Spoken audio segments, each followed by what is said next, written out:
everybody. Thanks so much for listening to this episode. In the first segment, we talk about so much. We talk about Mike Petke being fired, and we break that down a little bit.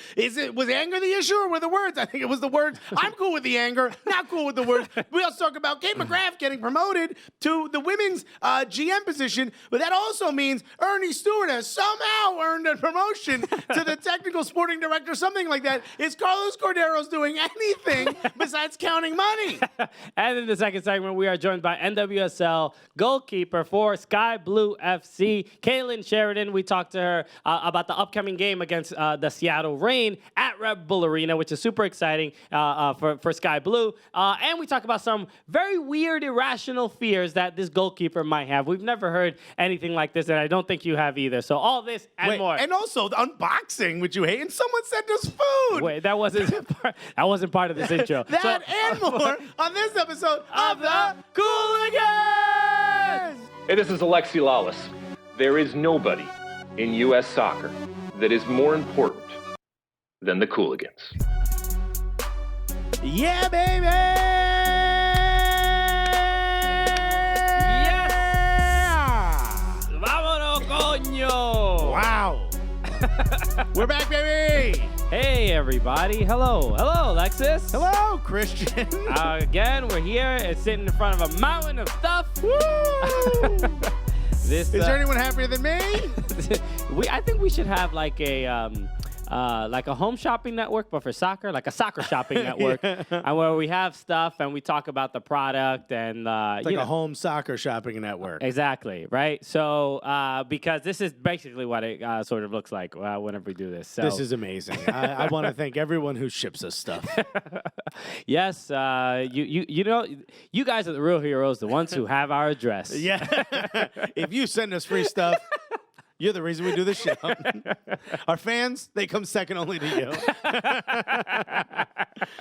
Okay, we know who who we prioritize. Of course. Okay, we focus on not our fans, but the donors. Right. I mean, we didn't say shouts to them. We said shouts to us. And shouts to us for getting so many gifts. Exactly, and that's why you tune into this audio program. Is to hear us open packages. Hello, everybody. Welcome to the show. My name is Christian Polanco. Yes, it is. And my name is Alexis Guerreros. All right, we are your favorite stand-up comedians up here at the top, back, not in my apartment. No. We're out of there. We're here at the top of Madison Square Garden. That's right. And guess what? The Knicks have never won below where we're standing right now, and they've also never won below your apartment. So it's basically the same thing. You know what I mean? Okay, it's pretty good. They've never won anywhere you go. It doesn't matter. Yeah. On the road, we at can do home. this show in Milwaukee. You know what I mean? You know what? They've lost there too. Yeah. So yes, Yanni, we are Antetokounmpo.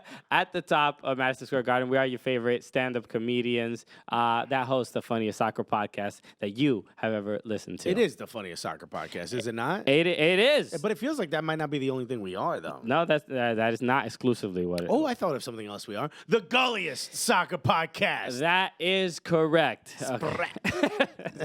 Okay, and week after week, more and more people are. I think more and more people hear about this show, and they're like, at the beginning of every podcast is a big commitment, right? To a lot of people, they're like, let me give this. I'm going to give this like a good 2 minutes. I'm going to give it 2 minutes. Let me give this a try. So far, they've heard us just fillet ourselves.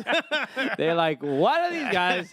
Wildly self-indulgent. They seem to not even care about the game at all. I know. It's almost as if soccer is ancillary to them receiving gifts. Well, you figured this out, new listener. I feel seen, new listener.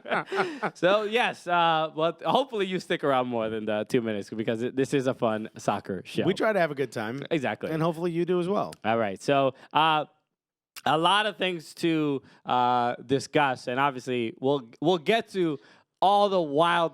There's some highs and lows. All right. All right, we know it's all coming. Okay. So this is going to be another full show that we're going to try to get to everything. It's just very, very challenging in the amount of time that we have. I'll never go back. I'll never forget when we go back to us deciding to make this mainly or more predominantly about American soccer. Mm-hmm. When you and I were like, you think there's going to be enough stuff for us to talk about?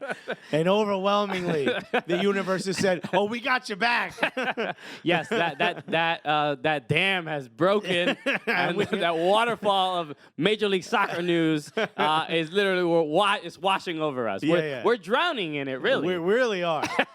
The universe was like, we can't have you not get free gifts, so we need to give you enough stuff to talk about. Exactly. So, and again, the reason why I love it is, one, I love getting free stuff, but also it upsets Christian so much. Hey, look, it's a bit much, but what can we do? Every time he says it, I get a little happier. We always like to start the show by showing love to the people who show love to us, especially on iTunes. So thank you for leaving reviews whenever you do that. We're currently at 547, which I think we got like 50 reviews in like, it must have been 2-3 weeks. Pretty fast, all right? So think about how close we are to 600.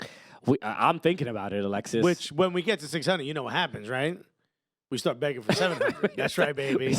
We start jingling our cup. We take the dollars out, put it in our back pocket, maybe in our boot, and then we go right back to looking like we ain't got nothing. We start looking like, the homeless person on the subway that you keep seeing over and over. You know what I mean? That sometimes that you might bump into the same person on the subway, like just another passenger, and they start seeing the same homeless person, and then they start telling you like, yo, he's here again. Don't do it. I heard this story, but he got me last week. He told me the same. Yeah. His kid is still in kindergarten. Right. It's been years. 7 years. What are they, The Simpsons? Nobody's aging. So that's basically what we're becoming. So always appreciate the love. So I want to read this one. You know what? This is a quick one. This is from Megan652. Oh, this was a nice one. And this is the subject just says Charlotte, North Carolina. Okay, 5 stars. All right. So maybe that's 5 stars for Charlotte, North Carolina. Who knows? Right. I don't know. All right. Shouts to the baby. So, and Megan says, great job hosting House of Soccer in Charlotte, North Carolina. Hey, we did do that. We did do that. That was a lot of fun. That was where we interviewed Megan Rapinoe. Absolutely. The Arsenal players, Ron Rivera. We had a great time out there. We had a great time. So thank you for the review. I'm glad we met a new listener out in Charlotte, North Carolina. And thank you for seeing us on stage, hearing us over those speakers, and deciding I need more of this, as opposed to, is there any way to shut this down? That's very nice of you. Well, I got one from Drake's most recent hit, I think, Todd's Plan. Okay, yeah. Todd's Plan. Todd's Plan. The guy's name is Todd's_plan. Shouts to you. The title is Not Sure How Much they know about soccer, but they are hilarious. All right. You want to write ad copy for us? Okay, this is our new ad campaign. 5 stars. I have only recently started listening to podcasts, so I'm glad I found these guys. Hey! Okay. You just got into podcasts, and here we show up. It's like the first time you have intercourse, all of a sudden, you got a disease. You got an STD. We didn't promise it would be a good experience. What's up? Now you got to talk to a doctor. It burns when you pee. Right away. I only recently started listening to podcasts, so I found these guys. The energy, passion, and chemistry of this duo is unmatched. That's right. Christian, look at that. Shake hands. Shouts to us. Shouts to us for having the unmatched energy, passion, and chemistry. That's right. And imagine how we sound when we're on the microphones. I mean, it's just beautiful. So thank you, Todd's Plan. Todd's Plan. She says, "Do you?" Anyway. Only body. What is it? I only love Christian and comedy. I'm sorry. Anyway, we promise there'll be no more singing. Yeah. Well, actually, no, we can't promise that. Let's start the show. You know what? We have to start getting through these things. So, first thing I just want to give a shout out to MLS Aces. MLS Aces sent some stickers. That's right, some dope stickers. So that's Tom. I believe Tom Sweezy.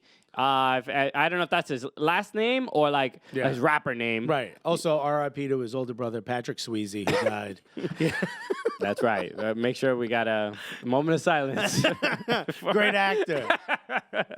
Okay. Anyway, what a terrible joke. You hate it. You hate it so much. He sent us a note. He says, Christian and Alexis, thank you, boys, for being the absolute gulliest and best MLS-centered podcast.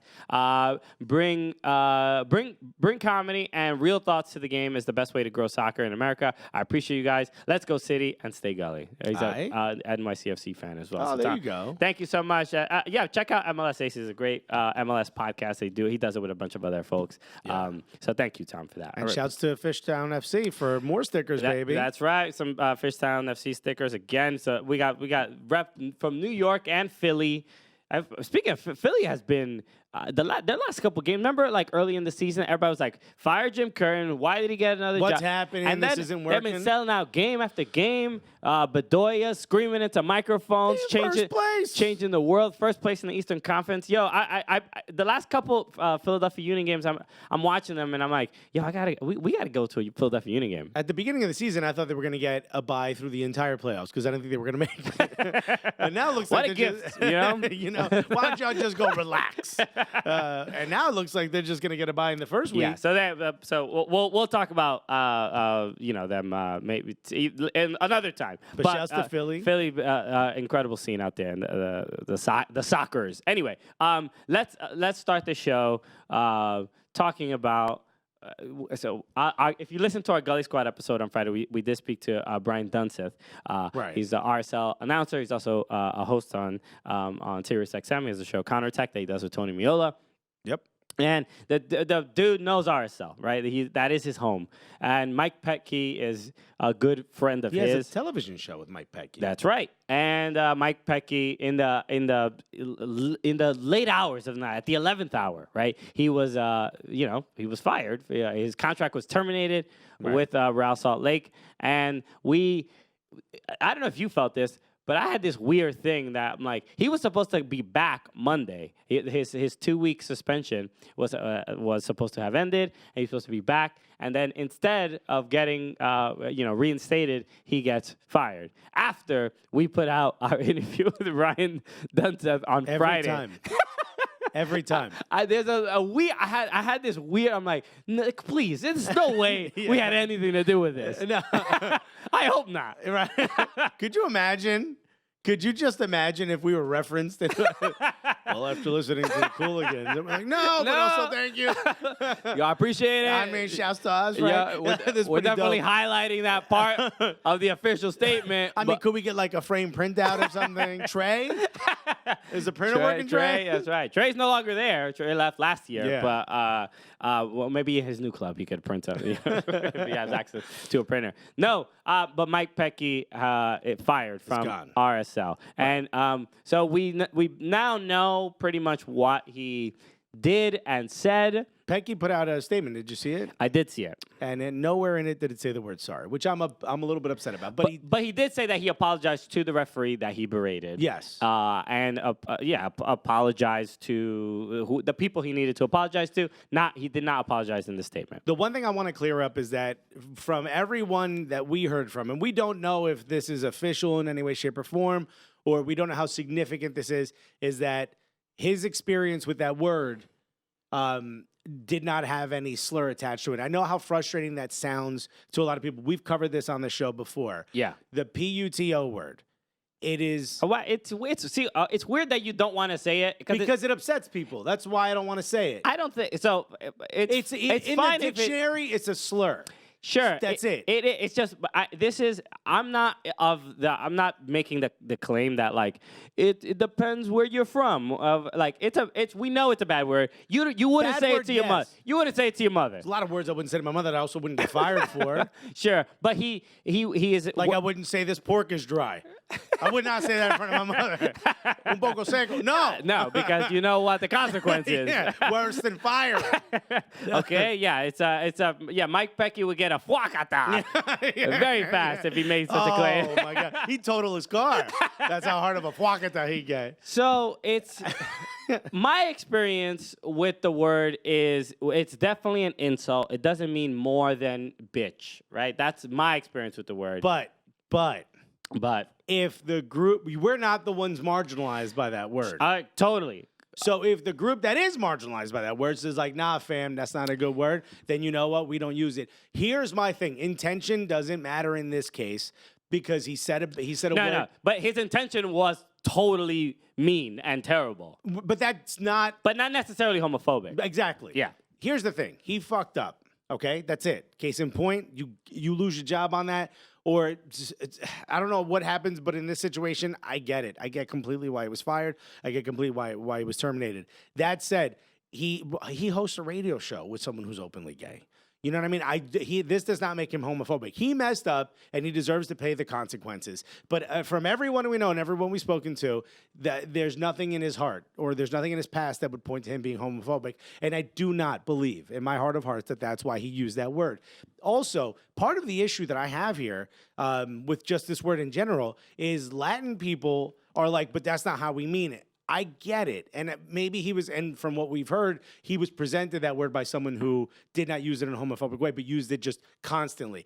There's parts of like Latin America where you say like, I'm being a blank or I blanked that word, meaning I'm being stupid. Like the word is used in so many different ways. Yeah. That doesn't take away how it hurts people. And if it hurts a certain group of people, if we want to be inclusive, then we have to sit here and go, you know what, then we can't use that word. Here's the thing. Not everyone is updated. I would say, in my opinion, the firing is, the word that he used is almost not as big a deal as his incredible temper and the wild disrespect that he kind of had this little bit of a pattern that occasionally, yeah, we would laugh about and make jokes, but like to hear in detail of him berating a referee, and then the rumor or I don't know how factual it is necessarily, but he apparently wrote a note with the slur and had that given to the referee as well. So he slid it under their door.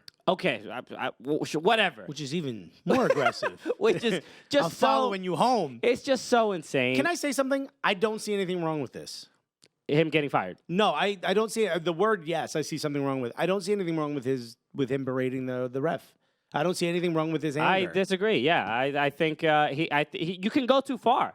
Yeah, there's like, yeah, you can get mad. He didn't square up. He didn't square up, but we didn't hear exactly what he said, and I'm sure he tossed some slurs to the referee. I would not be surprised. So you say some bad words. Who gives a shit? The one that you can't say one that's homophobic. You can't say one that marginalizes another group. That's fucked up. Yelling at a referee. Who gives a shit? That's part of the game. I wouldn't call this yelling. I mean, you saw the video after the game is over, after the league. Maybe I'm from Jersey and I'm like, well, whatever. Losing his mind. I mean, you can. Yeah, you're upset. He was protecting his players. You can cross a line. I mean, he did, and he should be fired for that. But as far as his anger and his outburst, I'm fine with that. Okay. Well, we know who has the temper between the two of us. Clearly, I have. Clearly the wick to my candle is a little shorter than yours. But and I mean that simply about temper. You know, we haven't showered together, so we don't know what else we're talking about. It's just none of this. It's unfortunate because he doesn't need to do it. Obviously, he doesn't need to insult anybody. Why not? To sort of make his point or whatever. Because this is the consequence. No, but here's the thing: if he would have never said that word, I'd be fine with everything that happened. You don't have to degrade someone or try to degrade them by using a homophobic slur. You don't have to do that. There's other ways to do it. Sure. Find other ways to degrade human beings. Let's just be creative about how we degrade people. Sure. That's all it is. Mike, you weren't creative enough. That's all, man. Buddy, come on. Write down a couple different punchlines and find the best one. We'll workshop it. We'll open mic at the end of the practice. Open Mike Petke. Well, look, we don't agree there. I mean, look, I think there's a certain level of professionalism that you need to carry, especially that you need to carry yourself with when you are a professional coach in a league, and he did not do that. And sometimes, and we've joked about it on the show, and I think a lot of Mike Petke's temper has been a focal point of humor for us for a long time. But clearly, this is a line he crossed, and when you watch the video of him in the referee's face, it's crazier because it's a Leagues Cup match where the feeling is that nobody really cares about it, and it's this money grab and all this other stuff. So it's like, what the hell are you so mad about, Mike? You know what I mean? Like, this is not the if it's like deadline day and it's MLS playoffs and a playoff spot is on the line, you understand the anger and the frustration. But this seemed unnecessary. That's all. It's just like the fact that he got this upset, and that to the point where he needs to, in the referee's language, I'm going to let him know, I'm going to insult him in his language so he knows I'm truly angry and unhappy with his work today. Like, that is, it's like all the context of it makes it seem even more ridiculous. I gotta be honest, seems completely normal to me. I'm being really honest with you. Sure, that's fine. That's fine. To me, that seems normal. Yeah. What do you think you're getting into? Well, one of the punishments was anger management. Like, how embarrassing is this, man? MLS coach having to go anger management. Only because he displays it. He doesn't seethe elsewhere. It's probably healthier for him to display it. You don't want to hold it in. You know, if you hold in his farts, it's bad for your sphincter. Did you know that? Right? You got to let it out. Let it out. Okay, yes. Just homophobic slurs are Not that. the That's equivalent the bad part. of holding in a fart. I've already said I'm not comfortable with that. Don't put that on me. I'm not happy that he did that. Being upset, showing how upset you are is fine. Crossing that line and degrading people for the purpose in martial groups, that's not cool. But yelling at a ref, who gives a shit?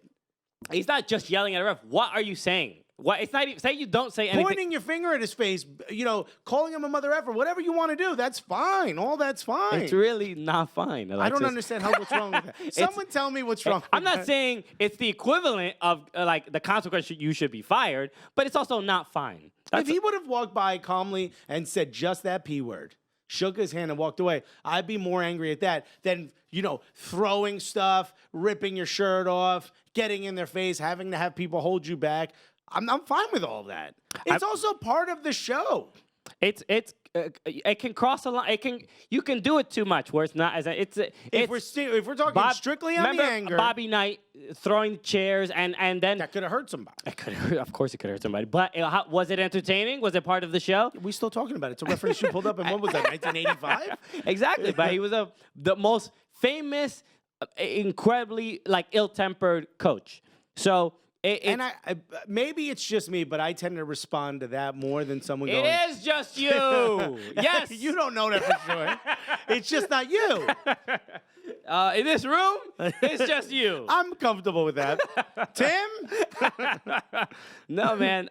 Look, but it is what it is. Hopefully, I don't believe Mike Petke is a homophobic person. Do I think that Petke is petty? Yes, he is a petty person to go this far, to try to insult the ref this far, and to hand him a note with the slur is if he handed him a note that said petty. I fucking hate you, I'd be fine with it. It's unprofessional. Sure. That's what it is, and you can understand why he would lose his job. And why they suspended him, gave him a $25,000 fine. They were thinking about it for 2 weeks, and they got to the point where they're like, you know what? Maybe the suspension was not enough, and it was not the right decision. And in his statement, he does kind of point out that I did what they told me to do, and he seemed bitter, which is understandable because it seemed Sam Stejskal said that he was offered the opportunity to resign, and he said no because if they fire him, he gets paid the rest of his contract, supposedly. Sure. So I think that's where the bitterness comes from. Is the fact that they presented him with this, all right, we'll let you resign. And he's like, nah, y'all gonna have to pay me. Okay. I mean, look, the guy does have a family. Yeah. No, I understand that. It's fine. I hope the best for him because I do not believe he's this horrible human being that doesn't deserve to have a job again. But the dude got a temper, right? And it caught up to him. And he needs to keep it in check. He needs to keep it in check too. Sometimes your temper does, put you in uncomfortable positions. Sure. Okay. What are you? Are you repeating things that your wife says to you? Clearly, while I sleep. She whispers in my ear. Weird. It seems like Alexis has heard some of these statements, these sentiments before. Oh, maybe these conversations have had to happen to me. I don't know. I'm just saying. Never use that word, though, so everything's fine. Can I have my shirt back? I will leave this supermarket when I'm ready. All of a sudden, a little extra defensive. Anyway, I hope the best for him and his family, and I hope he does find another job. I do think he is a totally capable coach. They are playing better without him.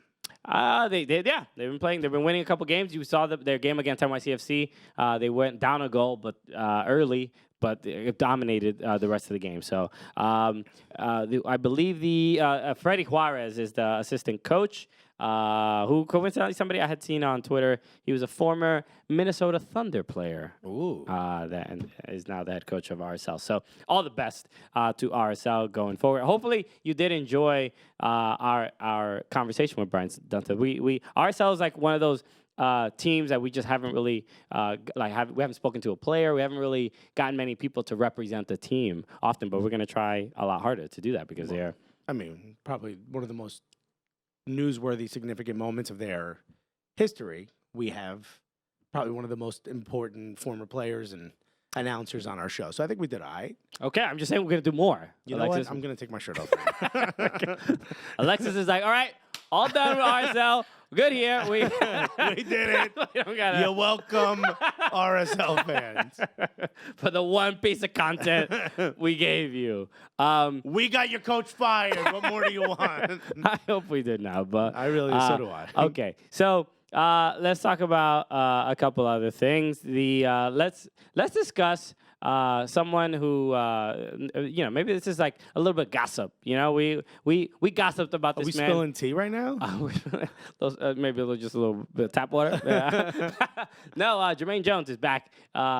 He's not even in the news. We talked about him because of his trash comments about the U.S. Women's National Team. Yes, and he is, about the equal pay debate, and he's just. But we do have some kind of good news, right? No, it's not good news. It's just news, right? If you don't follow Jermaine Jones on Instagram, we mentioned this before we interviewed him earlier this year, and if you haven't listened to our interview with Jermaine Jones, please do that, just so all of this could make more sense to you. I mean, there's videos, there's interviews, there's a lot. So if you don't know, he's had a lot of drama with his estranged wife. I think they're Are divorced. they officially divorced? I don't know if it's official, but the relationship is over. They're separated. So the marriage is over. Yes. So, but estranged would be. Because they're not together, but they're not divorced. So estranged, I think, is the correct word. Yeah. If you don't follow Jermaine Jones on Instagram, we had something to do with this as well, with their relationship, or at least the world knowing about it. Yeah. So so if you don't follow him, he just recently posted a a photo with him and his ex-wife or estranged wife. Basically, you want me to read it? Yeah, go for it. We had a bad ending of our relationship, but life gives us lessons and lets us grow through difficult times. Being together in Ibiza and seeing our kids happy is what matters. 14 years marriage and 5 kids is a commitment for life.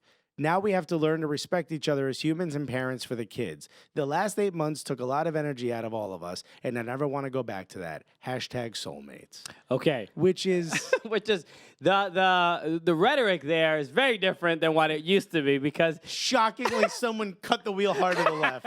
Because if you don't know the story, basically there was a third party involved and there was cheating and he kept accusing her of like cheating and then he was like, no, I made a mistake, and then he was like, and then he caught her again. They caught her again, and it's like, no, it was. And then he threatened the other guy. Yeah, it was really bad. So it was exciting from our standpoint. We just did not expect this ending, right? Here's the conspiracy theory in me. Go for it. Right? In the photo, she looks shocked that a photo's being taken. The photo is of the two of them. He's got his arm around her, but he's winking. He's winking, and she doesn't look too happy to be in the photo. So is this just for the divorce?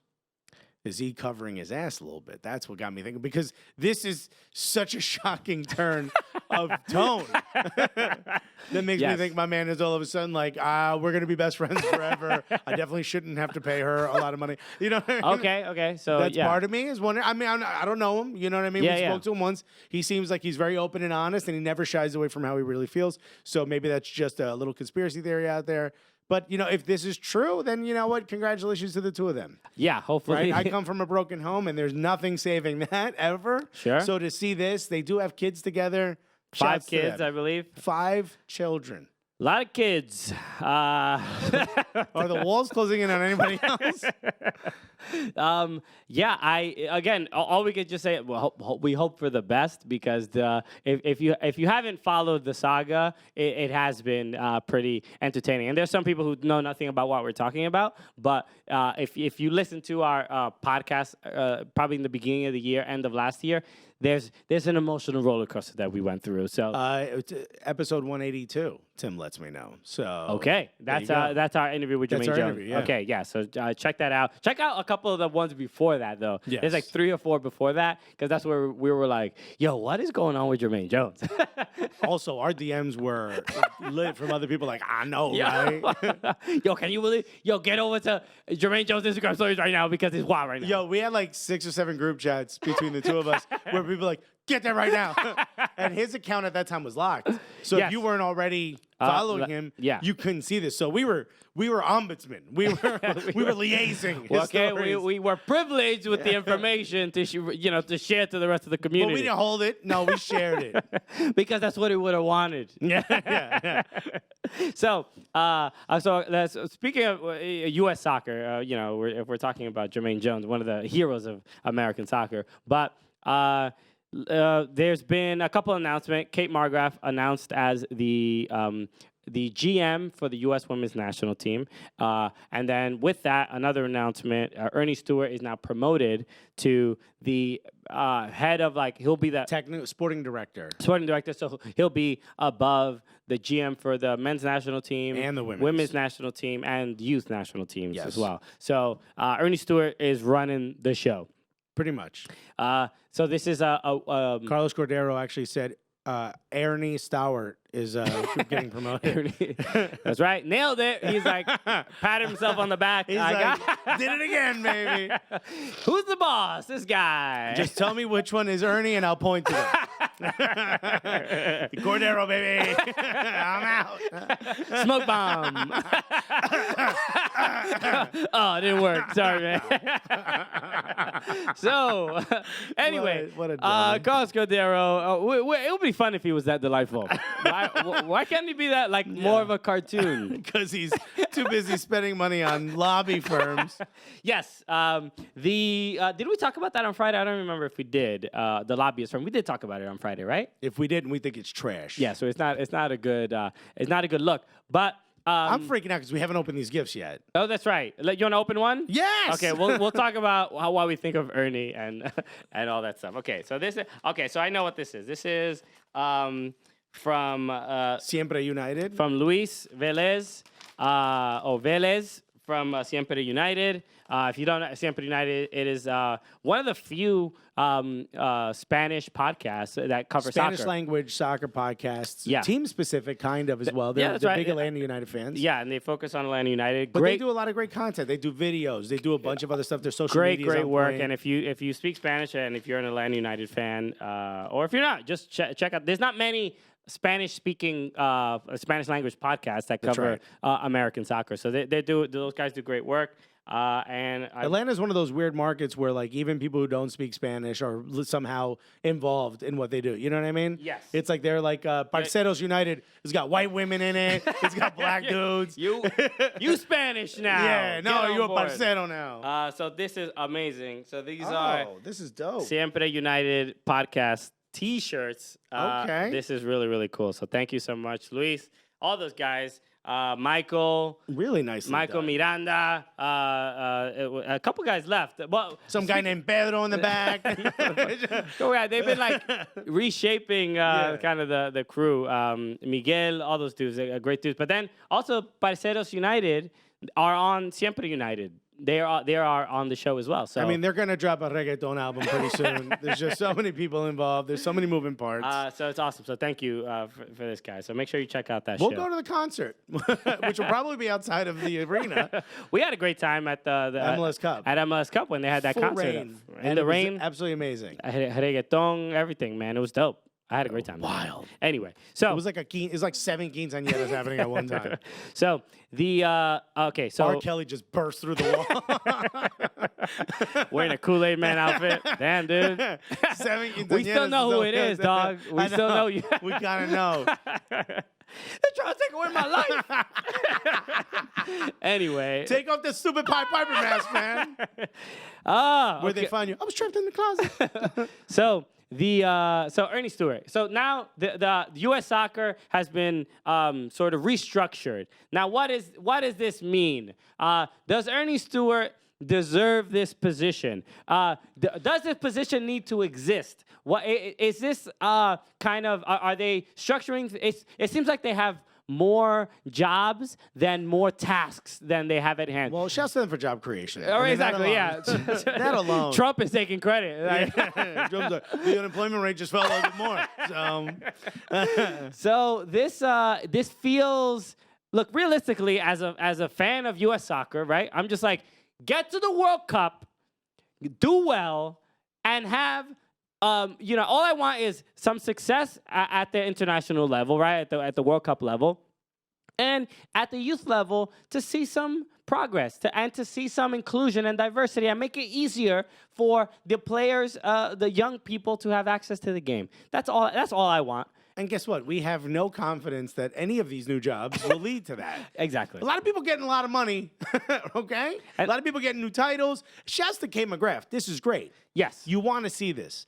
I don't understand why, and nothing against Ernie Stewart in particular, but why do we have to have someone that sort of monitors the three? Why couldn't Ernie continue to be the men's GM?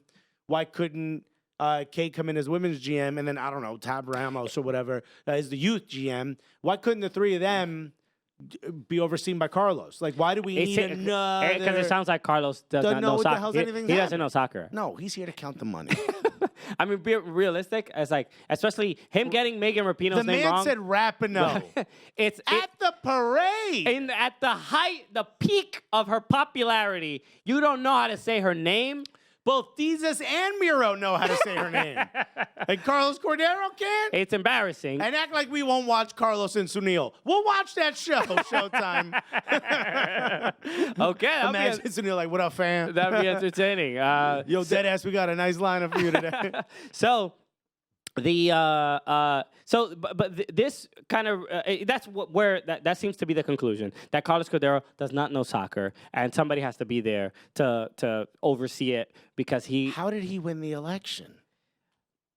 Hey man, let's ask Carl Martino, right? He was frustrated, right? You know, like This is why the American people, soccer those black fans, votes, the Players Council. These are black votes. I'm like, what the hell? The black vote we need. He won the black vote. He's part black. So, he won the 4 black votes. He won the Colombian vote. What is it, just Kobe Jones? Who else is that? The block vote of the Players Council obviously killed. has a huge influence. And remember, if you listen to our Carl Martino interview that we did, Tim, which one was that? at the United Soccer Coaches Conference, he did make it clear that he was not happy with the choice that the Players Council made. And we've never asked this question to someone who was in the Players Council that had a vote. But I'm like curious, like, we need to ask people why they voted for the people that they voted for. Do you think we're going to get an honest answer? I don't think so. Okay. But I mean, you want to go on record say as we having asked the tried. Yeah. question? Hey, you know, we were in the press conference asking the right questions, but it does feel, like this is just a Cordero being like, look, I can't handle this stuff. I'm worried about the World Cup. And then the hiring. I don't think we talked about the lobbyists, if I'm not mistaken. I could be wrong, but I did read an article on Yahoo Sports from Caitlin Murray, who kind of went into detail about why the argument that U.S. soccer is making about like the women actually get paid more is not accurate, and why it's disingenuous. And she kind of goes through. Kind of points for both sides, but I did make a point about that the U.S. women's national team players have a salary, right? And I was saying like I made the point like if Ali Long, you were corrected. Yeah, so it's good. But if like say Ali Long plays one cap and Christian Roldan plays one cap, like realistically, the women's national team player Ali can make more money. So that's not correct because so I was in the article. It said only 18 players for the U.S. women's national team are under contract. The rest play under the same pay. They get paid per game. Yeah, make it where you can. Exactly. So it's not everyone. It's not you get one cap and then you're immediately on contract. So if you bring a roster of 23 to a camp, only 18 of those. Sure. Well, no, potentially 18. Yeah. It might not. Somebody might be injured. That's on contract. So it might be just 17 that show up to the camp. So it is not this. So that's an important distinction to make because it's not like all the women are just making. Just get a cap, baby, and you get that guap. Get $100K and you're good. No, that's not the case. It's like everything. It's all under context, and we made the point before about how the women are not going back to their clubs and getting these great contracts where they're making $400,000 or $500,000 like an MLS player. So that's not the case. So these are things that have to be sort of detailed and pointed out because it's not just. They get paid more, and that's I forgot who it was. That was one of the So the lobbyist firms, 2 Washington lobby firms, have been hired to convince lawmakers that they're getting paid equally, if not more. Yeah. So it's not specifically for the court of public opinion. U.S. soccer is overwhelmingly lost in the court of public opinion.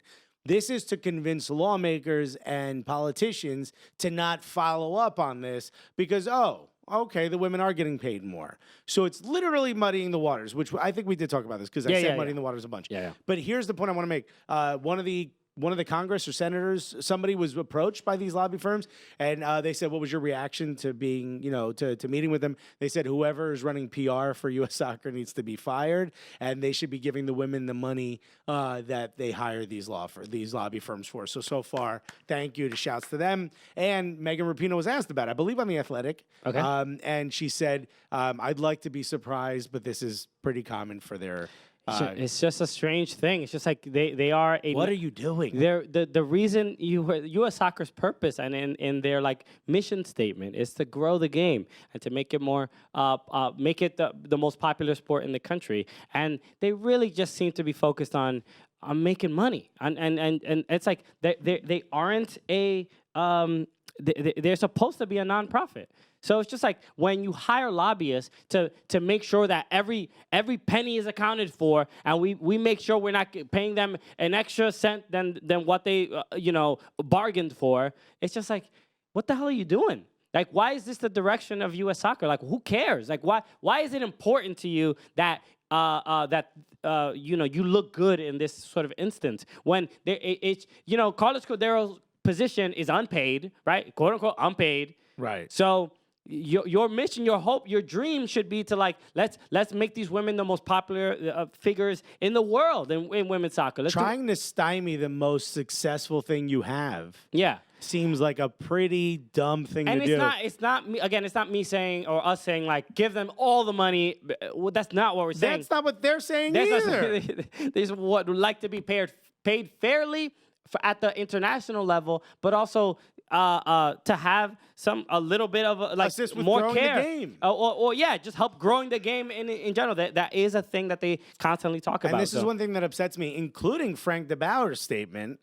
If we're going to talk about growing the sport of soccer, none of us, or at least I've never mentioned it, saying just the men. So pitting the men against the women makes no absolute sense to me because growing the women's game is growing soccer. Correct. Making the women's game more popular is growing the game of soccer.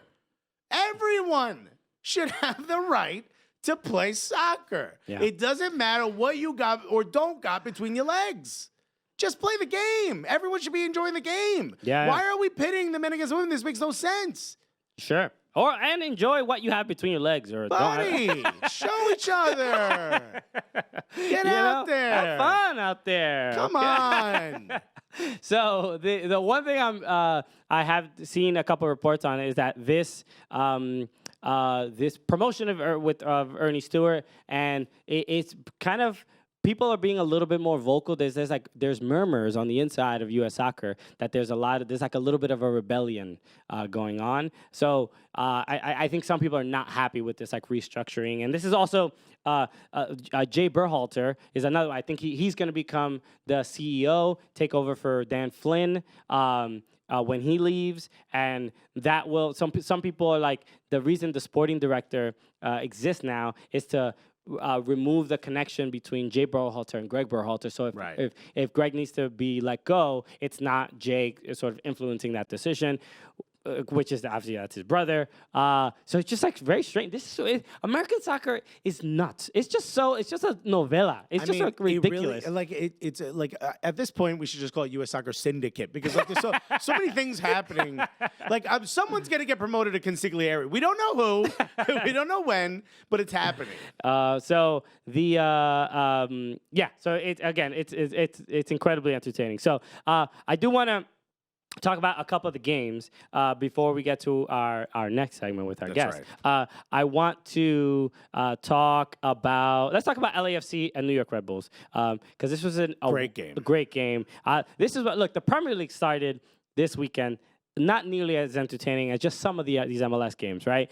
We put our energy and focus into American soccer, but I think when we watched as much MLS as we have, and we watched as much NWSL as we have, like there is collectively, I think from on a just week to week basis, when you're just basing it on entertainment alone, I gotta give it to American soccer, man, because these some of these games were wild. I watched Everton against Crystal Palace, that 0-0 nightmare. It was brutal. Okay. Brutal. Arsenal won 1-0 against who they play? I'll take it.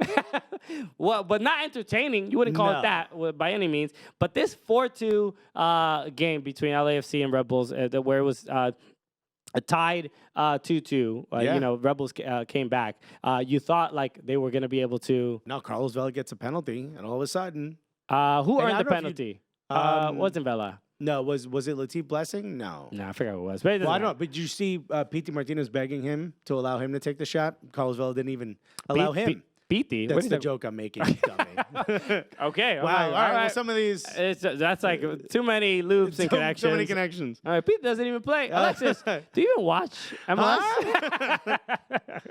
Oh, I don't know what he's trying to do. No. But yes, LAFC wins this game 4-2. But they are currently, they're obviously in first place in the Sports Shield. They're like 15 points ahead of like the closest team, I think, which I think is Philly or Seattle. I don't remember. But the just again, the absolute brilliance and dominance that this team is showing is incredible. And against the Rebels, who are not an easy team to make look bad. No, they play their system regardless of who they're going up against. So it's impressive when you can make them sort of look like they're not prepared, especially on set pieces, which you just historically assume the Rebels are great at defending set pieces. Yeah. And they got taken. And they got two goals on set pieces. But the surprise here, I just wanted to point out this new signing. This is the guy who caused the penalty. He fouled Edward Atuesta. Reese Buckmaster. Have you seen this? He's just. I remember playing that game at bars, and let me tell you something. But this has to be one of the most. This is just like like England has like the Danny Drinkwaters, and the Paul Houndstooth or whatever. This is strictly American. This is our guy right here. Buckmaster. Reese Buckmaster. Also, okay. hold on. I got this another name. This is serious. This is who scored in the 42nd minute for the Red Bulls. This is the name. Cristian Slaker Cáceres Yepes. That's one person. That's one person's name, okay? That's not a law firm. That is one person. Cristian Slaker. So how do you spell Slaker? How do you say that? Clearly, like that's the one Slaker. German. Yeah, Slaker, yeah. Cristian Slaker Cáceres Yepes. CSCY. Wow. Okay. So overall, just an impressive game. You know what? And I want to say this because Bradley Wright Phillips again comes off the bench towards the end of the game. I think I'm done with the BWP on the bench. think You know, he should the Brian start? White starting. I don't Brian know. White scored. He did score. I'm not saying he's, that he doesn't deserve an opportunity, but Bradley Wright Phillips is Bradley Wright Phillips. I mean, how long is he gonna have this role? You know, I think he should get. Well, I'm gonna let Chris Armas decide that. Which, by the way, Oh yeah, talk about it. the night before, clearly his in-laws were very nervous about the game because I was headlining 2 shows. Wonderful time over at the brokerage. Shouts to the brokerage in Long Island. Part of the Governor's Comedy Club system. It's brokerage, McGuire's, and Governor's. Brokerage is great. One of my favorite clubs. I enjoy it. a So lot. great, Yeah, yeah. so great. No green room. That was a little upsetting. I showed up ready. I showed up in shorts. Had to get changed in the office. Turns out, big window in the office. Yeah, I mean, the staff is just watching me get changed. But guess who was there? Chris Armas's in-laws. This is amazing. So I'm wearing my gulliest shirt, right, on stage in case anyone's taking photos. Always repping the brand, you know what I mean, right?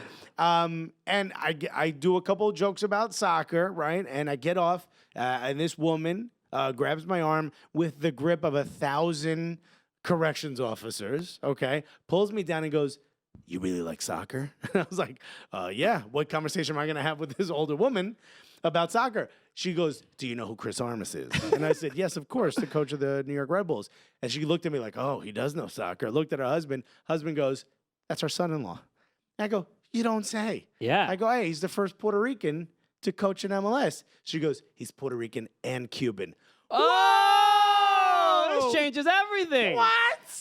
Are they Hispanic? No, I think they're Irish or everyone in Long It's Island. interesting 'cause the everyone in Long Island is half Irish, half Italian, half Jewish. yeah. I can't But you, pinpoint what it's you interesting are. because you say like, "Oh, he was the first Puerto Rican coach." I wouldn't be surprised if like, "Yeah, he's also the first Puerto Rican in our family." Yeah. Turns out also the last. I don't know if you know. I don't. We can make that assumption now. We've been speaking to the youngins and the family. They said I love him. They said they love him. He lives. I think they have like a mother-daughter type of family of house. Because they either live near each other. It's like a Everybody Loves Raymond situation. This lady's just going over whenever she wants. No, that's cool, but that's great that this connection exists with soccer and comedy. And Cuban. Cuban. No one told us that. Chris Armas, why were you hiding that this whole time? Senor Armas. Were you ashamed or something? Were you uncomfortable letting us know? You know who else did this? Fat Joe. Fat Joe, half Puerto Rican, half Cuban. Look at this. Are No they one's related? talking Are the about- Armas They're and both from the Bronx. and they're Oh both- my God, is this a Bronx thing? We don't talk about being Cuban in the Bronx. Gotta hide. Might be you get bullied by the Dominicans. What's Afraid you're gonna get thrown onto the Yankees roster. Oh, unreal. Well, this is so cool. That's awesome, man. I'm glad did Chris Armas's in-laws find you funny? Did they like you? They loved me. Took a bunch of photos. with Okay, me that's afterwards. great. They said you're very funny. The woman goes, "Yeah, you keep talking about soccer," and I was like, "We won't stop. We have a show. It's very popular." And she goes, "I'll be the judge of that." She legitimately took a photo. So the gulliest shirts, which by the way, are they? Can we say it? They'll be back up soon. We're gonna restock them. Yeah, we're restocking So them. people Go to, have been asking about restocking the shirts. on thevalleyapparel.com / Cool. So Cooligans. Yeah, they'll be back soon. It has the Cooligans logo on the sleeve. She took a photo of the sleeve. She goes, "I'll talk to Chris. see if he remembers who you are." We hope. Hopefully, Chris Armas knows who we Okay. are. And she was like, "Keep talking about soccer." I was like, "No, we will." And we tell your son-in-law to please come on the show. And she goes, "I'll take care of it." So if she uses the death grip she used on me, when the in-laws start saying like you got to do something, you better do it. you got to do it. Especially if they're nearby. If they got keys, bro. Exactly. Especially after the little tiff he had with Bob Bradley. Oh. A little arguing with him on the sidelines. It's interesting. Bob Bradley was Chris Armas' former coach, and it's a little bit like Student teacher. arguing with the master, a little bit. So I mean, he got right. He got he got done, but he did a little judo takedown. Bob Bradley, he still got moves. He did that Aikido thing where you didn't look like you did much. He used your momentum against yourself. So look, it's about maybe next time. And when he gets here, we're gonna have a lot of Cuban flags around. I will not have this. You will not, unless there's like maybe it was his pops who wasn't around or something. And I get it. Okay. Right? Happy happen to others happens to the best of us. But in your scenario, it wasn't the Cuban who left. It was the Uruguayan. It was the Uruguayan who left. Right. So being wildly Puerto Rican. anyway, oh baby, a couple other games before we get to our next segment with our guest, NWSL goalkeeper Kailen Sheridan. So we're excited about that. So let's talk about DC United against LA Galaxy. DC United win this game without Rooney, without Lucho Costa, and I think there was somebody else that was a couple other injuries and stuff like that. Win this game 2-1 against Zlatan's and Christian Pavon, who signs with LA Galaxy in some weird under the table deal. They just get him there. It's like, very odd. He's worth like 40 million one day, and now he's worth 45 cents the next. Yeah. Who knows? It's like a grandpa selling a kid a car for $1 to save money on taxes. We know what's up. Exactly. So it's like, look, LA Galaxy have always been known to reshape MLS rules. Scoletto, I think, had a little something to do with this. Okay. You think? He made a couple phone calls on a burner. It was me. Okay, the deal was made in cash. Yeah. Call me on my WhatsApp. I don't want this being traced. You can't decode those messages. So you take this backpack back to Boca, and you count it when you get there. So but they do. LA Galaxy do lose 2-1, and a couple surprising things here were Zlatan barely showed up. No one put gas in the Ferrari. That was interesting. And shout out to DC United for that tweet with the so funny. A Ferrari with two boots on it. A Ferrari with boots on it, and Zlatan standing over it. It's hilarious. So great. So the Zlatan he did have his chances, but Bill Hamid stood on his head. This game. The one that Bill Hamid stopped where it was sort of volleyed at him. I don't know how. I don't know how he you saw put it. his arm out He's like, to complain like, there's no way I can stop this. And I hit him in the hand. He was there doing like Titanic at the boat. Yeah. He just, that's my favorite film. I'm going to just spread my arms He's out. like, well, what am I supposed to do? You see what's wrong? Hey, why am I not on the U.S. men's national team? It's crazy. So he was incredible, and the fact that DC United, they had to play with an incredible amount of heart, especially without Rooney, was apparently it was an ugly game, but who cares? Exactly. They needed the 3 points. They haven't won since middle of May or something like that. I don't think it's been that bad, but no, seriously. Okay, then maybe it has been, but they're still, I believe, in third place. So it's weird. It's a crazy Eastern Conference where you can lose that many games and everything's all good, right? That's pretty much what happens. And this is why we say it's more exciting. Yeah, so two other games we want to talk about. NYCFC against Atlanta United. Atlanta United wins this game 2-1. Oh, these are big games. There's something about NYCFC and Atlanta where it's different than Atlanta United and Red Bulls, where it's like they only had 2 wins since May 12th. Okay, so the Atlanta United when they play Red Bulls, there's a actual hatred. You see it, right? They get very physical, gets very intense. Atlanta NYCFC is like weirdly there's respect on both sides. There's like, okay, I see what you did. Okay, there. I see what you did. Good move there. All right. Okay. It's not as chippy. It's not as chippy, but the quality is still very much I think it's there. because they came into the league the same year. They did not come into the league the same year. Atlanta United came in. I'm thinking Orlando. You're thinking Orlando. Which is now upset every Atlanta fan. So Atlanta win this game 2-1. 2 goals from Joseph Martinez, a penalty, and then the straight up dunking on Maxime Chanel. That was, he bodied him, right? Bodied him. It was a legit. It's so crazy to see this tiny man constantly get up over big ass center back. I heard boing when he got up. I heard that.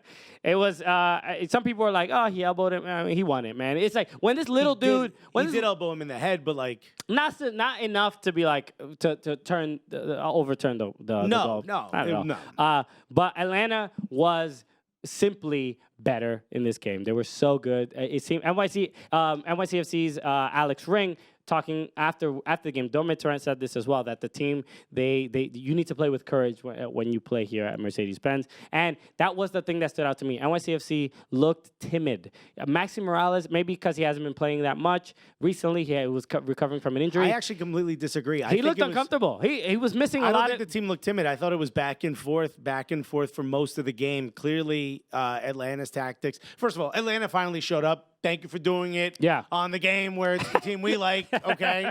But Atlanta clearly showed up a little bit more than NYCFC did. And I also think this is part of the curse of them playing on such a tiny pitch. When they get to a real field, they're like, they're look at how wide Atlanta was able to get, constantly flanking the sides. Yeah. Julian Gressel had so much time on the ball. I mean, there was only Barco looked amazing. Pete finally looked amazing. They were going at Matarrita a lot. Matarrita's appearing to be a little bit of a weaker link, at least defensively. I mean, he's just coming back from injury, essentially. He's still kind of getting his legs underneath him. He played the last game. He played like the last 2-3 games. That's what I'm saying. He's still kind Ben of in Sweat is the one. form. There is this. At Yankee Stadium, I think Matarrita or Ben Sweat, I think they're fine defensively. It's on the road. I think they get exposed a bit. They get exposed a bit. I think they need to. They need to figure something out, because when they play in this 3-back system and these wing backs have to get back and forth, it's a little tough defensively. I think offensively, both of them they're good passers. And I think Matarrita is a better passer in the midfield, and Ben Sweat is a better crosser.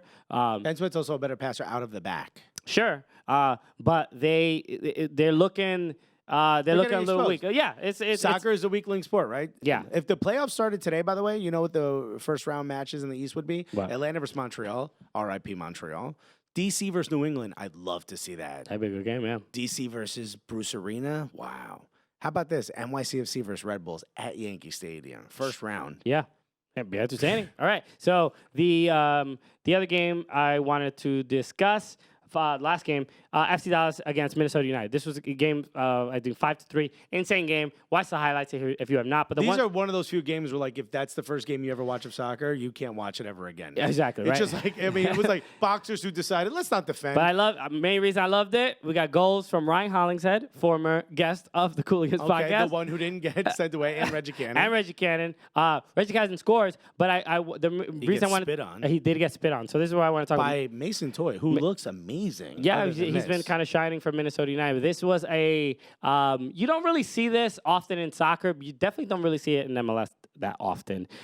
Getting spit on. Getting spit on is rough. Worse than a punch. It's one of the worst and most insulting and degrading things. Disrespectful. That you can do to a coworker, which is actually what these men are to each other. Reggie Cannon, I love how he responded to it, because he did point out on social media. He did say, like, he didn't flip out. He didn't Petke the response, right? He literally was just like, look, this is what happened. This is why I did what I did. I was like, he took off his shirt, he cleaned it, because it was like a loogie right on his shirt. He got spit on Mason Toy, and it was good to see Darwin Quintero, after Mason Toy spit on Reggie Cannon, Mason got in the face of Mason Toy. Darwin Quintero really like derided his teammate for behaving that way, and it was good to see that it wasn't just FC Dallas players being like, "Yo, why the hell did you do that?" Darwin, a leader on the team there. Yeah, and also Mason Toy came out and vehemently apologized afterwards. Yes, we forget these are kids. Yeah, they're both young. They're both young. But Mason Toy looks like, he needs to learn where to draw the line. But he's looking like a forward of the future. Sure. And Paxton Pomykal, how is this guy still playing at FC Dallas? No offense to FC Dallas. This kid looks like he would be starting in the Prem. Yeah, he was good. Yeah, I mean, God, he's good. The last goal that he assisted Brandon Servania.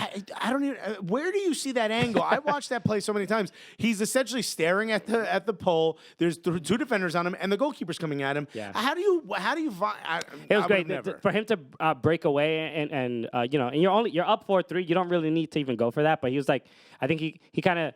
The homie wanted assists. You gotta pick up dimes. Sure. There's bonuses involved. Yeah. You're not gonna pick up a dime. You got it like that. So, but for him to get away and make the pass, like it just looked incredibly world class. And again, you love to see it. So FC Dallas looking good in that game. Both Minnesota United and FC Dallas, I think, are great. I think if. Minnesota United next week or 2 weeks from now, they have their game they have the U.S. Open Cup final. So I think they're kind of preparing for that, because they didn't really have their strongest lineup in this game, but it led to one of the more entertaining games this weekend. So again, MLS greater than the Premier League this weekend. I mean, it's At just the very least it's this all week. here. It's all. I mean, we're just retelling. If you want it, we got it. Exactly. So, all right. So we're gonna take a quick break. We also have to unbox. We have to unbox, but we have to get to our interview with get to our Kailen Sheridan.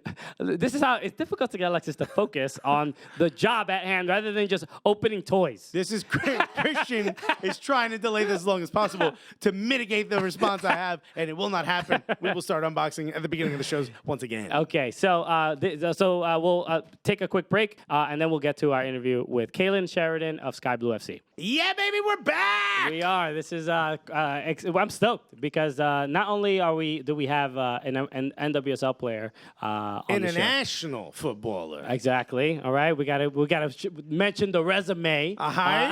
We gotta hit you with the whole CV. I don't know what they say resume up there. But no, she has a really big game coming up this weekend. That's right. In an MLS stadium. So this is It's a nice big flex, right? Okay. right.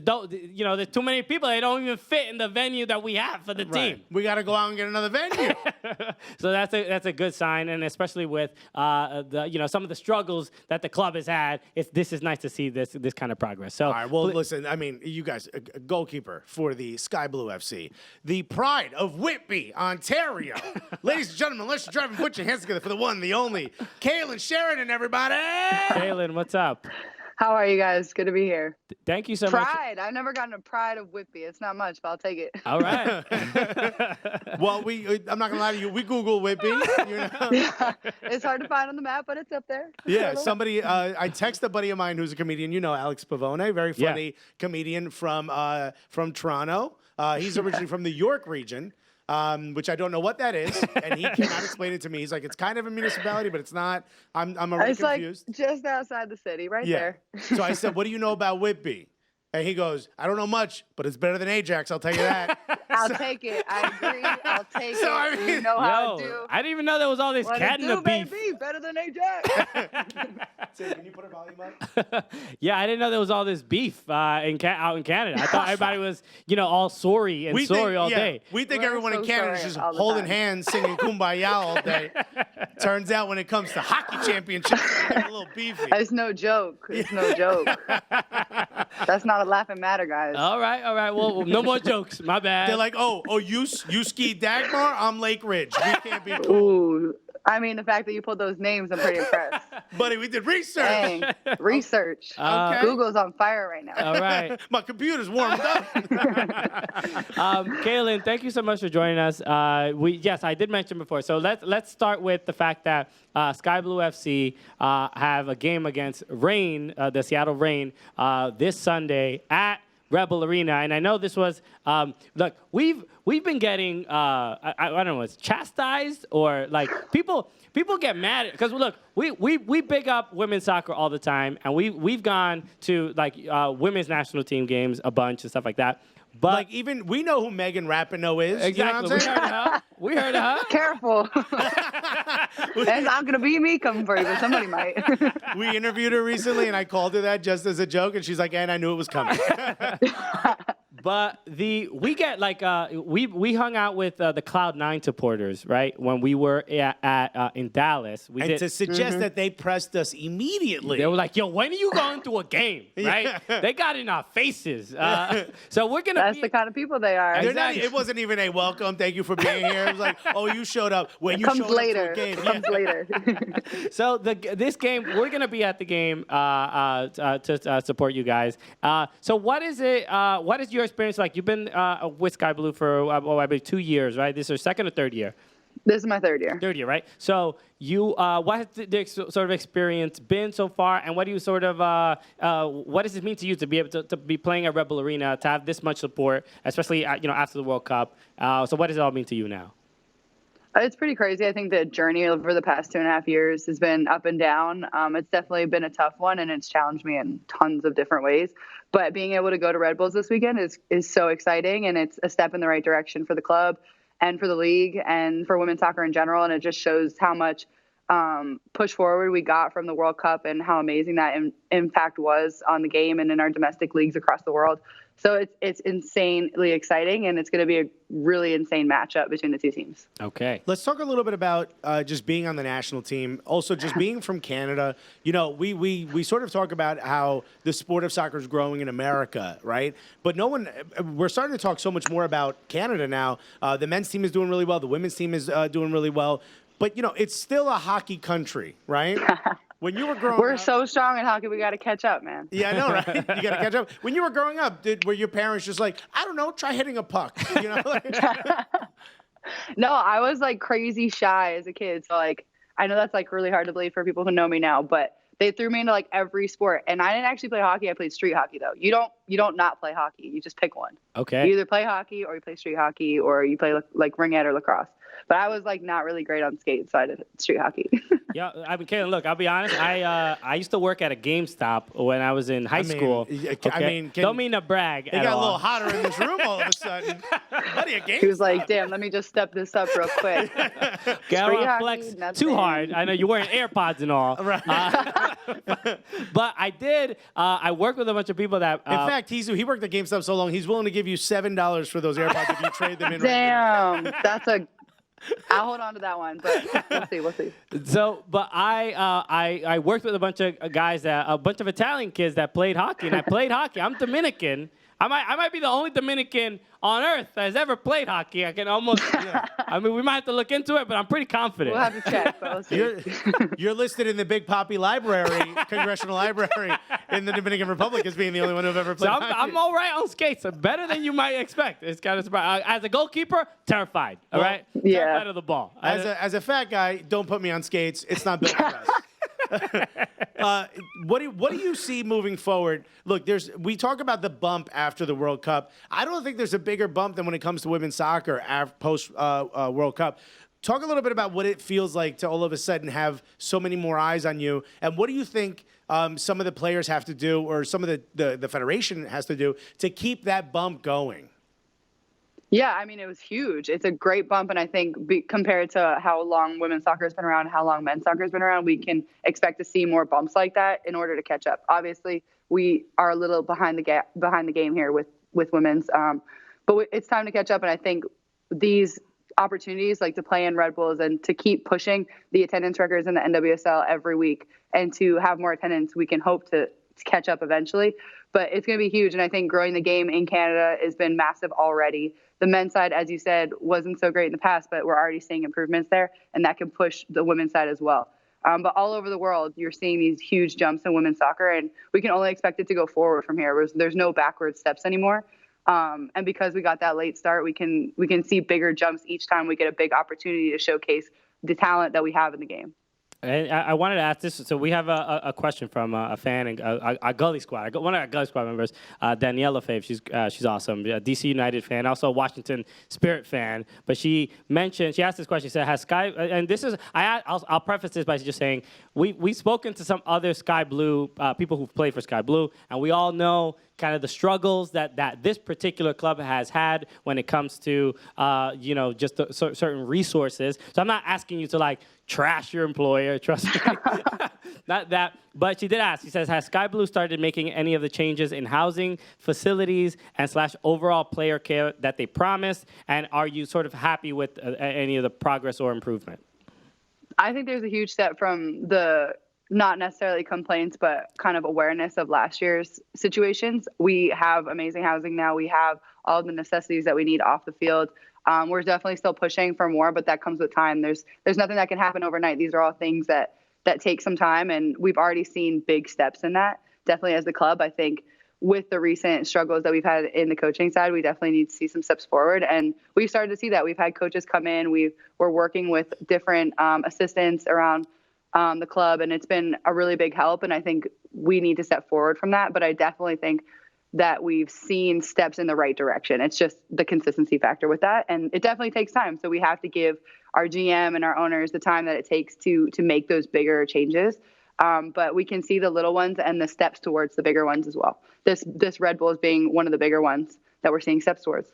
Okay. I mean, look, moving over to Rebel Arena is a positive because you were outgrowing the size of your previous venue. What is that? In these moments, do you look at these as sort of like Do you get a chance to look around a stadium like Red Bull Arena when you get to play in it and sort of soak that in? Or for you, is this another day at the office? No, I think you definitely need to take advantage of that and soak that in no matter where you are. And even when we travel to different stadiums around the country, and then when I get to play international and I get to travel around to stadiums around the world, I always want to take a second. I think it hits you as soon as you walk into that stadium to just say, wow, look at where we are. You know, like not everybody in the world gets this opportunity. And then as soon as that happens, you have to take advantage of that and make the best out of that opportunity and put on that performance that people are expecting from you and that you know that you're capable of. So you take that second upon yourself to really, you know, smell the roses for that quick second before you have to snap back to reality and put that performance on. And I know strikers have to have like that confidence of like, I'm the greatest person ever walking the earth. Right? But I never asked this of goalkeepers. We've talked to goalkeepers before, and the one thing we realize about all goalkeepers is you all share one common language, which is you're all insane. Right? It's fair. I'm not going to fight that. I'm not going to fight that. But I think it's a swagger goalkeepers have too, though. You got to absolutely. It's like an insane swagger. That's the question I have. Like, do you get them when you look around? Because Christian and I are two very different people. Like, if Christian and I walked out on stage on an arena, Christian would be like, wow, I'm honored to do this. And in my head, I'd be like, of course I get to do this. I'm Alexis. Where do you fall on that scale? Like, does awesome. Look around you like, this is Kailen Sheridan's life, as it should be? I mean, I think it's like a little bit of both. You have to be like extremely confident in order to have that mentality and that kind of insanity that all goalkeepers have. But I think it's the swagger side of it kind of brings you into that humble side where you also have to realize that like everybody is basically trying to beat you. And if you're just overconfident the entire time, then that's kind of going to backfire a little bit. So it's like a mix between confident and humble.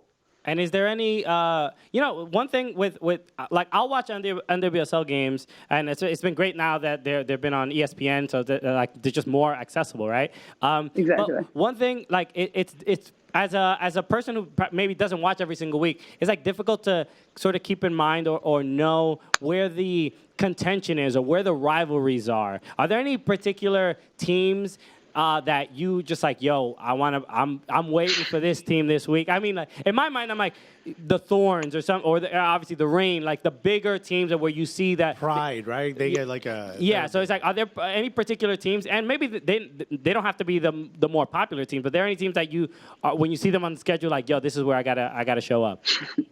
I think like within this league, they put on a good way of kind of location rivalry. So like obviously Seattle and Portland have a really strong rivalry, but Portland also has a rivalry with North Carolina because they were the final two teams last year. Yeah. But I think they try and create that good kind of rival chemistry with like proximity teams. So I would say ours would be close to Washington as theirs is to Seattle.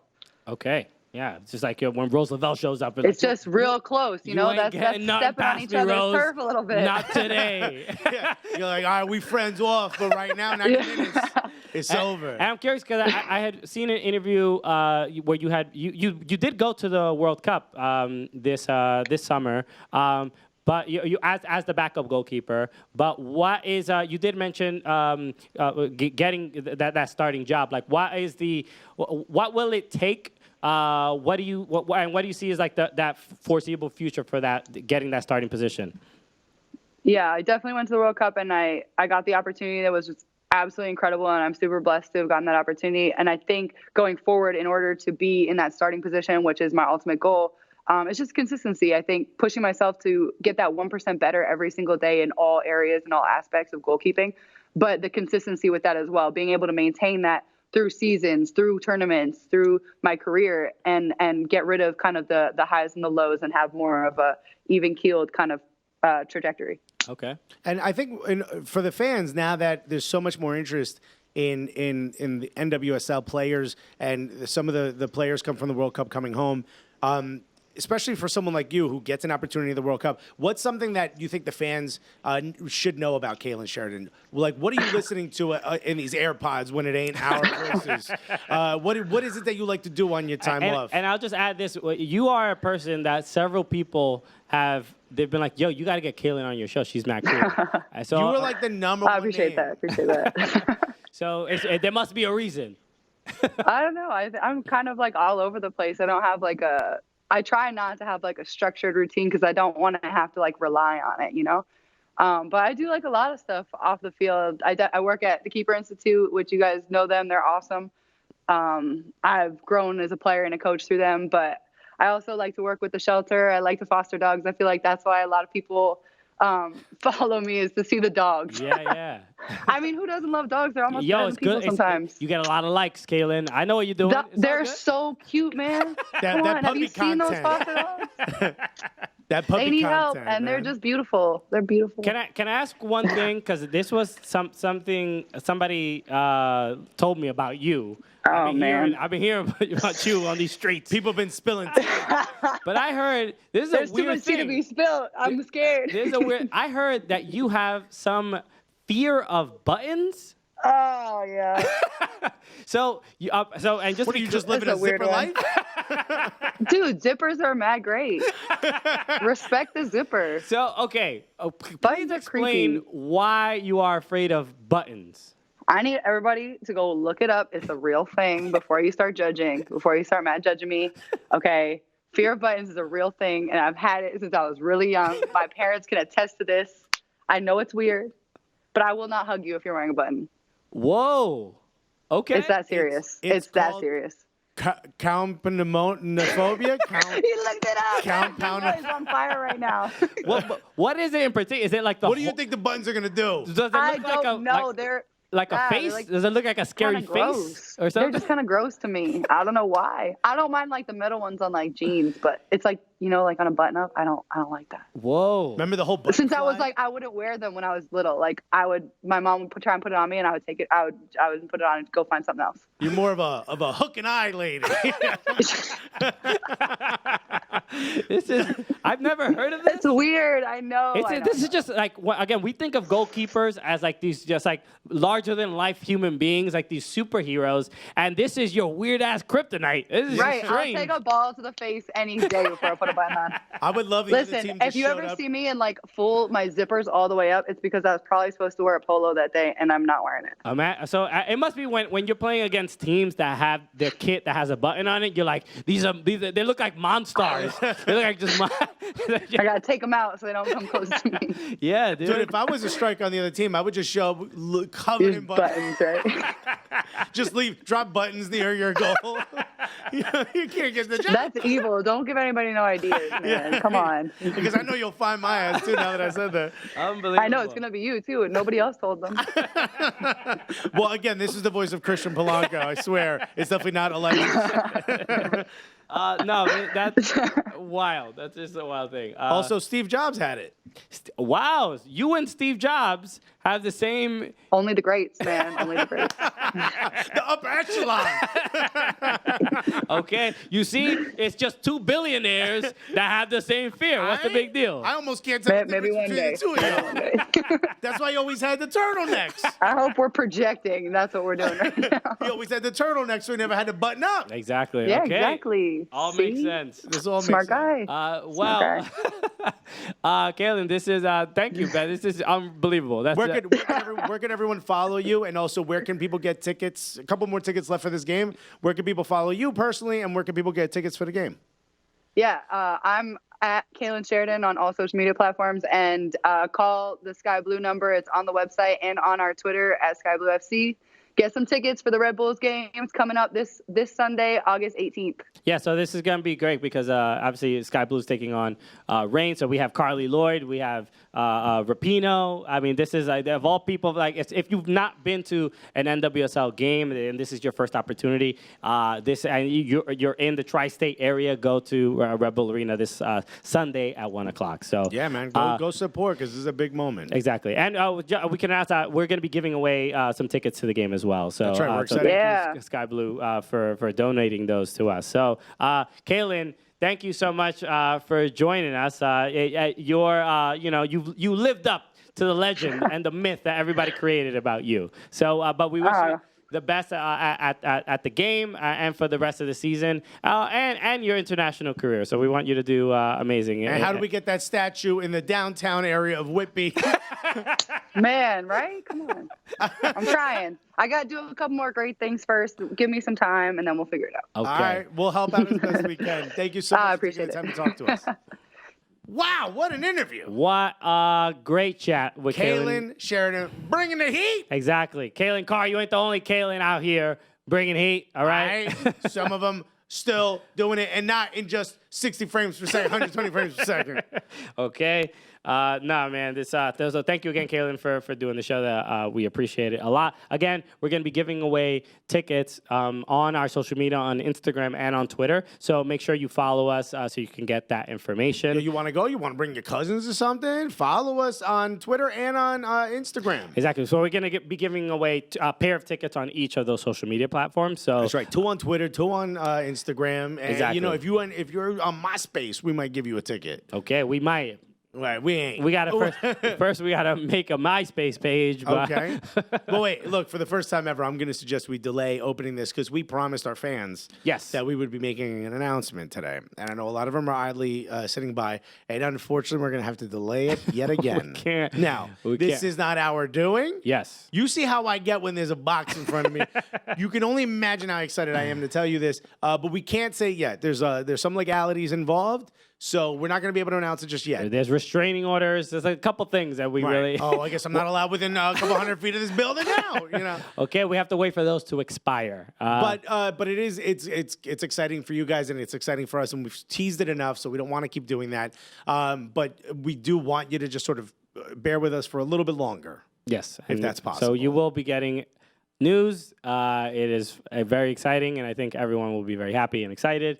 But again, We will be sending an email to our Gully Squad members, right? Or maybe posting it in the group. Yes, we will. So We they'll can. know about it first. All right. If you want to hear about it first, join Gully Squad. Shouts to everybody who's joined Gully Squad Exactly. so far. So Soccercooligans.com/Gully Squad. But yeah, it's a pain to not be able to tell you guys.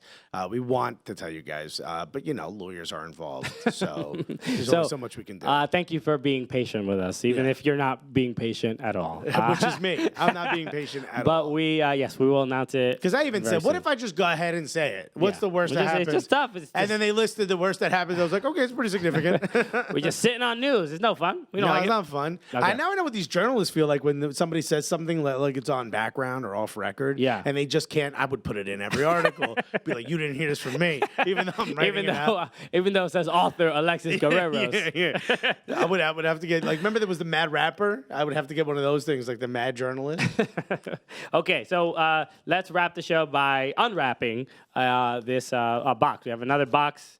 We have 2 boxes in front of us. 2 boxes. One's got my name. One's got your name, though. Okay. Yours is a little easier to open.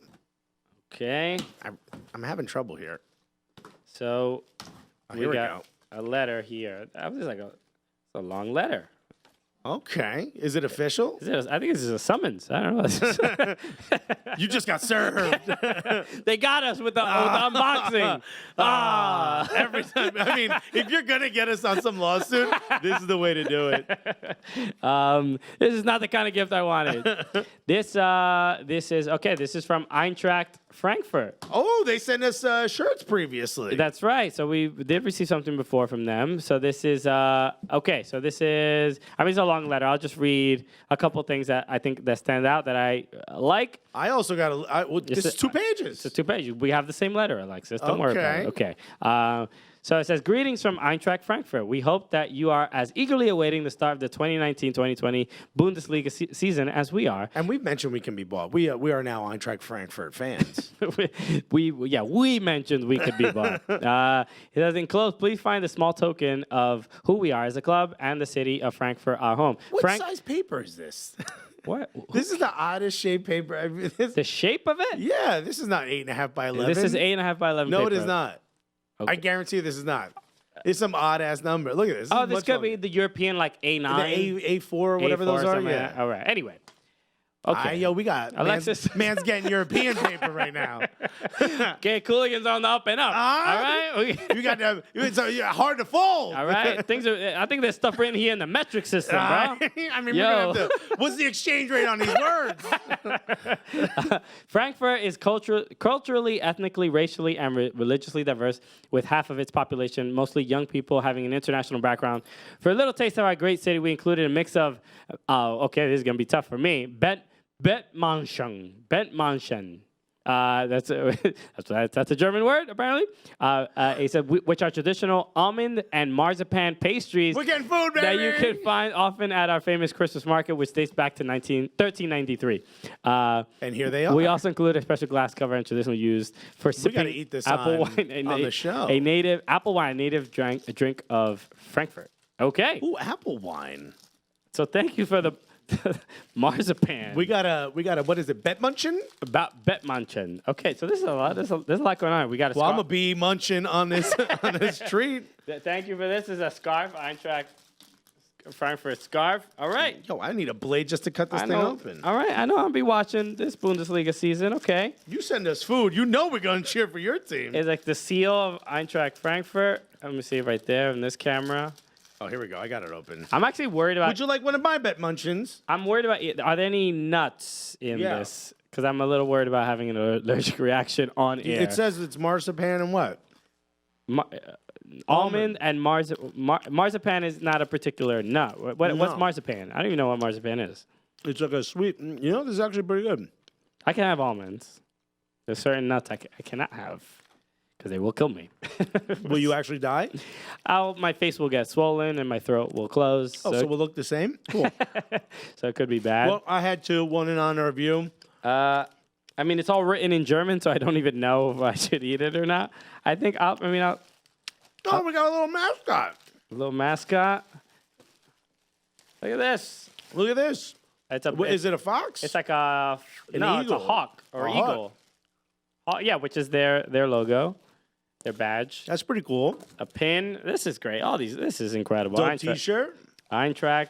We got more T-shirts. We got This one. a glass. We got a pin. Look at this. The Eintracht Frankfurt pin. An Eintracht tee. This is too kind, man. Is this what you guys lock in for? This This is what you download? This is what a great You know show. What a great podcast, audio podcast. Of us just relay. Well, actually, this is a hand-painted Eintracht Frankfurt badge, which is beautiful. Is this? But what is this? This just sits on a table. This is not. It's not a coaster. No, this is for this, dude. What You is- got to open up the last thing in your. Okay. All right. Oh my God! Look at this. Look, we guys. got. At least it's at the end of the show. Look at You this didn't have- beautiful. Look at this. Okay. So nobody roofies you in Frankfurt. It's this beautiful hand-painted Eintracht Frankfurt cup. A glass. Yeah. This is incredible. And this is clearly the top for that. Oh my God, you guys. This is insane. Always. Just. Oh, here's a little. This explains what a Beth Munchen. Does it say in more detail? It's written in Spanish, in Portuguese. I can't find the English version of it. They've been on everyone's lips since 1838, just like your mother. Meh, meh, meh. Whoa. Come here. You got roasted. Come for the marzipan, stay for the childish jokes. The inventor's believed to be a Frenchman, Jean-Jacques Gaultenier, who at the time was head chef of Bethman's house. Beth Munchen, there it is. Okay. He formed small balls out of a mixture called Breton Mouse, made with marzipan and decorated each one with 4 almonds. The almonds stood for Simon Moritz Bethman's 4 sons. After Heinrich died in 1845, the Beth Munchen were decorated with only 3 almonds. Jeez. Why is that the most German thing? We got to take an almond off. Kid died. You know, some people pour out a 40, for the dead homies, but nah. Not us. Every time you eat a sweet, like, why are there only 3 almonds? Well, a child died. We got to make it sad. The specialty became famous on occasion of Princely Council in 1863 in Frankfurt, where it was served to many famous personalities for tea. Oh. So, and just an update for everybody. I am eating one, and I have not died. Well, R.I.P. Christian. This is my last episode. Email me a link of you talking on a mic if you want to be the co-host after Christian dies. Okay. He died from a nerd allergy. Okay. Eintracht. Didn't realize Christian was a virgin. Wow. Yeah. Oh, you didn't hear? His dick rolled into his stomach, and he died. He drowned from the inside out. Hey, man. Happens to the best of them, Right. It's dangerous, dude. Don't laugh at it. This is very good. Yo, shouts to both of our favorite. I mean, since we were children, we've been rooting for our favorite Bundesliga club. Yeah. Eintracht Frankfurt. Eintracht Frankfurt. Okay. Best of luck this season. Also, dude from Frankfurt's the reason we have a hot dog. I mean, there's just so many reasons to root for Eintracht. Okay. So, yeah, hopefully, all these other teams in Bundesliga, drop the ball. I remember as a kid listening to music and hearing engine number 9 on the New York Transit line. If my train falls off the Eintracht, pick it up. Wow. What a wildly unnecessary thing to do. And let me tell you, this bed munching is crispy and clean. Thank you so much for listening and bearing with our stupidity. And shouts to the one kid who died so we don't have to eat 4 pieces of almonds. You know what? We got to remember him, R.I.P., my guy. In 1813, that was a rough time for all of us. He died of something mad normal, like water, All right. Thank you again for listening to the show. Again, we real soon we will announce the news that we want to announce for you guys. It is a big deal, an exciting part of the future of the Cooligans. So it's going to be a lot of fun. So thank you again for listening. Thank you, Eintracht, for all these gifts. Thank you, Gully Squad, for the support. Thank you, Kailen Sheridan, for joining us on the show today. Absolutely amazing, Kailen Again, Sheridan. if you are in the New York area, New Jersey area, go to Red Bull Arena this Sunday and support Sky Blue, support NWSL. Go to an NWSL game. It'll truly, it truly helps. And follow our social media because we're going to be giving tickets away. We want you to come with us, come hang out with us. It should be fun. Exactly. Is there a tailgate? You think Cloud9's doing a tailgate? Yeah, we should look into that.